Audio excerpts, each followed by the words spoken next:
Tam je Čína, tam je Mongolsko. První část hraničního přechodu jsme zvládli, teď nás ještě pustí do Mongolska, čeká nás za minut a pak Ulaanbaatar.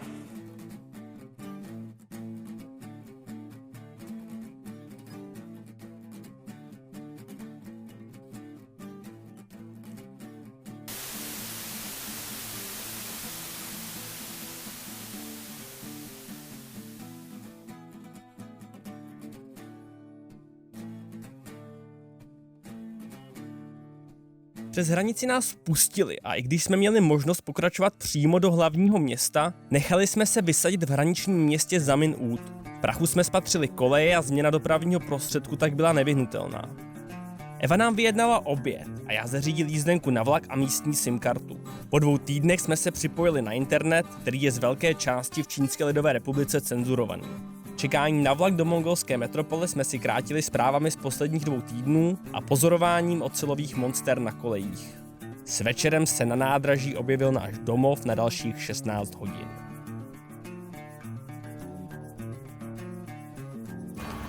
Náš povoz do Ulaanbaataru, pivka máme v batohu a před sebou 16 hodin na cestě. Příprava na 16hodinovou cestu se nesmí podcenit.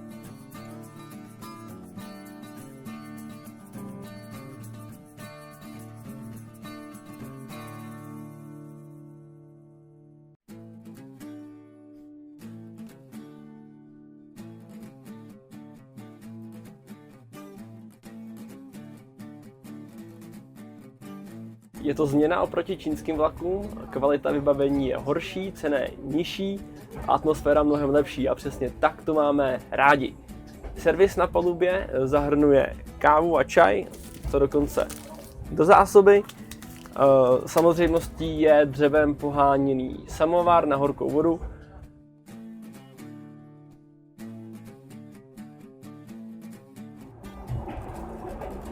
Jo, a taky jsme se spálili, protože už nás před sluníčkem nechrání tlustá vrstva čínského smogu.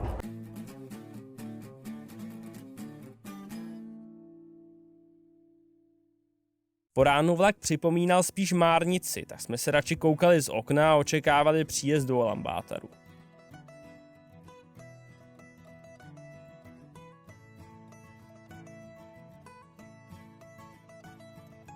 Jakmile jsme vystoupili, tak se na nás vrhly nějaký 2 naháněčky, jestli tady máme hotel, jak dlouho tady zůstáváme a jestli nechceme vyjet do pouště, že nám všechno zařídí. Tak jsme jim velmi slušně řekli, že už všechno máme zajištěný a žádný tour zájem nemáme.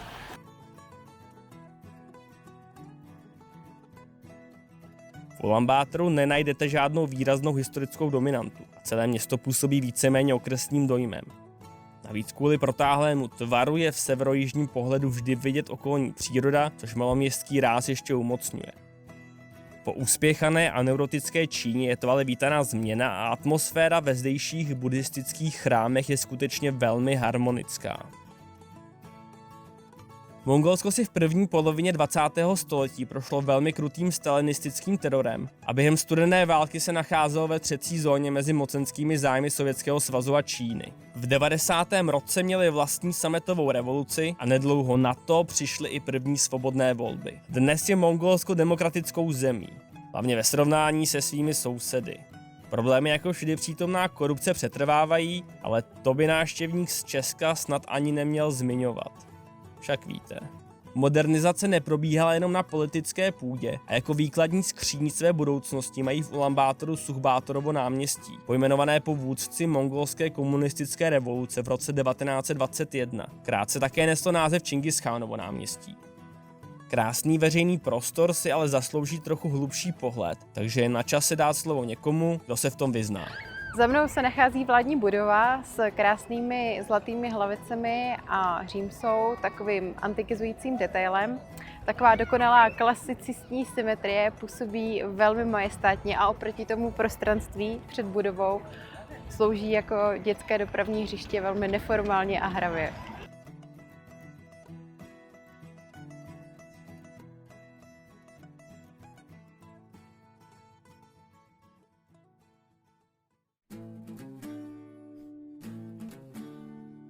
Nejsme ale na dovolený, domov je daleko a máme před sebou ještě dlouhou cestu. Tak nasedáme do autobusu vstříc poušti a horám. Cíl je jasný. Překonat poušť Gobi a vystoupit na 4. nejvyšší horu Mongolska, Malchin Peak. Nejdřív se ale musíme dostat do městečka Ulgi, správního centra nejzápadnější mongolské provincie. Konkrétně nás čeká 1700 km v tomhle autobuse korejské výroby. Autobus řídí náš řidič, který je zároveň DJ, pouští nám tady velmi nahlas mongolský popík. Za oknem nám ubíhá mongolská krajina, mám na sebou přesně 3 hodiny, před námi ještě minimálně 45. Z map by se mohlo zdát, že Ulaanbaatar s Ulgi spojuje v celé délce asfaltový koberec, ale moderní kartografie je někdy až amatérsky naivní. Zhruba polovinu cesty strávíme místo na tarmaku v písku pouště Gobi. Poušť Gobi je přeťata několika vodními toky a ne všechny si očividně zasloužili přemostit. Zavazadlový prostor našeho autobusu si zase očividně nezasloužil vodotěsnou úpravu.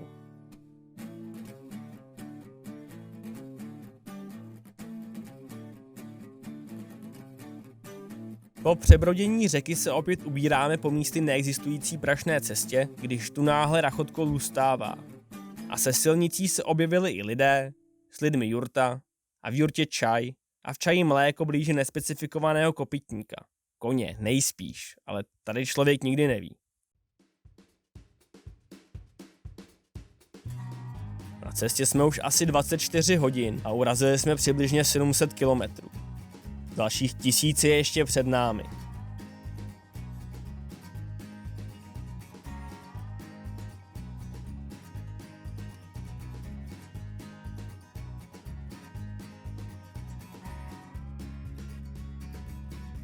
Příjezd do Ulgi bylo jedno velké zklamání, protože ačkoliv informace hovoří o tom, že do Národního parku Tawang-Bogt můžou skupiny samostatně bez průvodce, tak jsme na místě zjistili, že tato informace už neplatí, protože se tam loni někdo zabil a úřady na to reagovaly tak, že do parku nikoho nepustí, pokud ho za ruku nepovede zkušený místní průvodce. Naše neštěstí se ale nakonec obrátilo ve štěstí, když jsme potkali 2 Izraelce a já se jich zeptal, jestli náhodou nejdou do toho národního parku a jestli bychom se k ním nemohli přidat. Oni souhlasili, takže zítra vyrážíme na 7denní trek do národního parku Tawang-Bogt.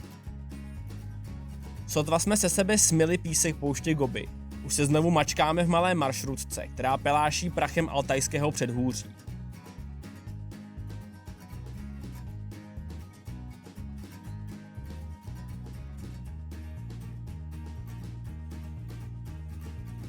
První den v Národním parku Tawang-Bogt, cesta se náročná, trvalo to asi 7 hodin po prašní cestě, ale stálo to za to, protože na hezčím místě už jsme tady asi hodně dlouho nebyli. Celý den jsme tady strávili u jezera s výhledem na krásné hory, kolem se volně pasou koně, jaci, krávy, prostě by to asi nemohlo být lepší.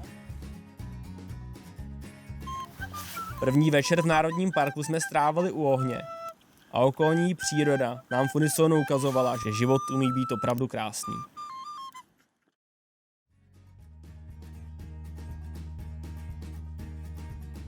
Nástrahami Národního parku Tawang-Bogt nás měl provést náš velmi mladý průvodce Isachan.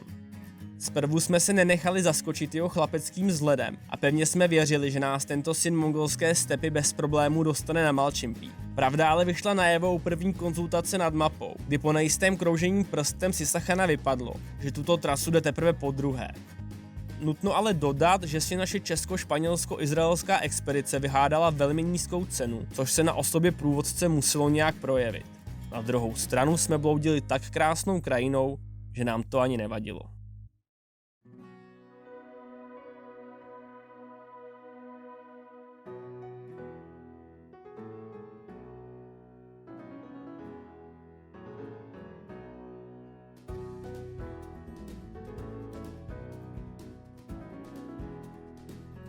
Den 3, dneska 24 kiláků, únava překvapivě menší jak včera.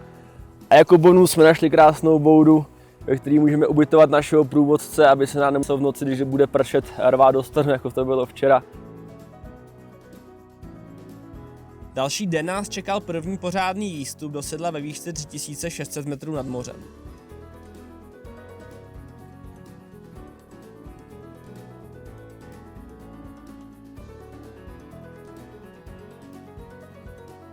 Den Den číslo 4 se stal dnem, kdy náš původní plán totálně vzal za svý. Skončili jsme asi 10 nebo 15 kiláků od našeho cíle. Mongolsko je země, kde chození po horách poměrně komplikovaný, protože se nedá moc dobře spočítat, kolik kilometrů za hodinu člověk urazí. Cesty nejsou značený, dost často ani neexistují. A když existují, tak vedou přes bažinu, kde 100 metrů můžete jít hodinu, půl hodiny nebo taky 10 minut. Vůbec nevíme, co nás čeká zítra. I když náš mladý průvodce působil předchozí večer velmi rezignovaně, naše odchylka od původního plánu nebyla nikterak fatální a dobytí basecampu pod Malchin Peak bylo na dosah. A má unikátní schopnost být pesimistický ve chvílích, kdy k tomu nejsou žádné dobré důvody se naplno rozdělat. Den číslo 5 začal jako každý jiný, krásný sluníčko, teplo. Dorazili jsme zhruba do půlky naší cesty, vylezli jsme na kopec, začal neskutečně chcát. Každopádně cestu jsme zakončili v cíli, a to v basecampu Tawambok Peaks. Zítra bychom se měli vydat na Malchin Peak za náma, ale předpověď počasí říká, že by mělo pršet celý den. To místo je tady neskutečně nádherný, dolů se táhnou obrovský ledovce, vysoký kopce, no je to nádhera. Déšť se nekonal, takže jsme neměli žádnou dobrou výmluvu a museli jsme překonat necelý kilometr převýšení na 4050 metrů vysoký Malchin Peak. Tak jsme to zvládli. Asi 3., 4., 5., nevím, nejvyšší hora Mongolska. Jsme na vrcholu, z basecampu nám to trvalo prej asi 3,5 hodiny. Kyslíku je málo, ale výhled je o to úžasnější. Dole Potas Glacier, tamhle těžko říct, jak se to vlastně vyslovuje, ale to nejvyšší hora Mongolska. Teď už jenom bezpečně se jít dolů, přežít noc. Zítra konečně na pivo do Ulgy. Poslední ráno, poslední den, Tawambok National Park. Ráno sněžilo, dá se přežívat jenom ve stanu a tak nějak tady čekáme, až pro nás v 1 hodinu přijede moje šrutka, která nás odveze zpátky do Ulgy.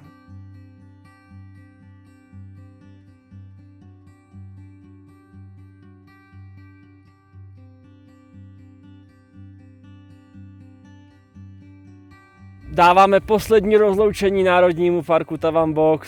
Bylo to krásných 7 dní. Tady u téhle stupy máme sraz s naším řidičem. Měl to být asi před 10 minutami, zatím tady není. Tak doufáme, že dorazí v rozmezí třeba 2 hodin, abychom dorazili do Ulgy dřív, než nám zavřou všechny obchody, kde se prodávají ty pivka.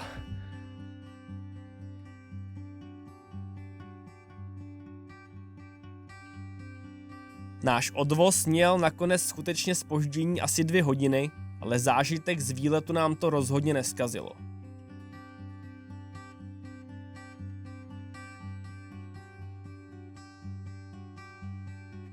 Dlouho jsme jeli divočinou, až se na obzoru ukázal mírně osídlený plácek. Tak jsme měli možnost natankovat palivo každý dle svých potřeb.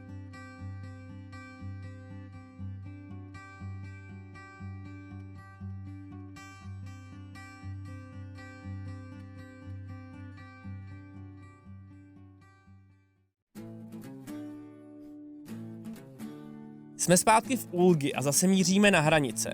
Mongolsko je úžasné, ale mezi námi a domovem leží největší země na světě a my ji musíme za necelé 3 týdny překonat.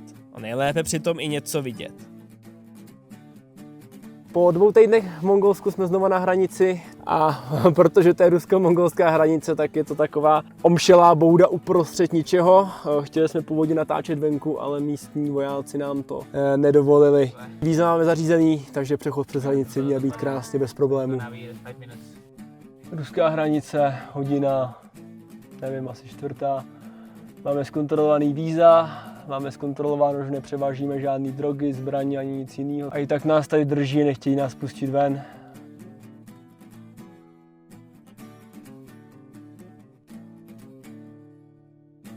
Jak se naši poutníci vyrovnají s nástrahami Ruské federace? A co všechno zažijí na legendární transsibirské magistrále? To se dozvíte v závěrečném díle Cesty domů.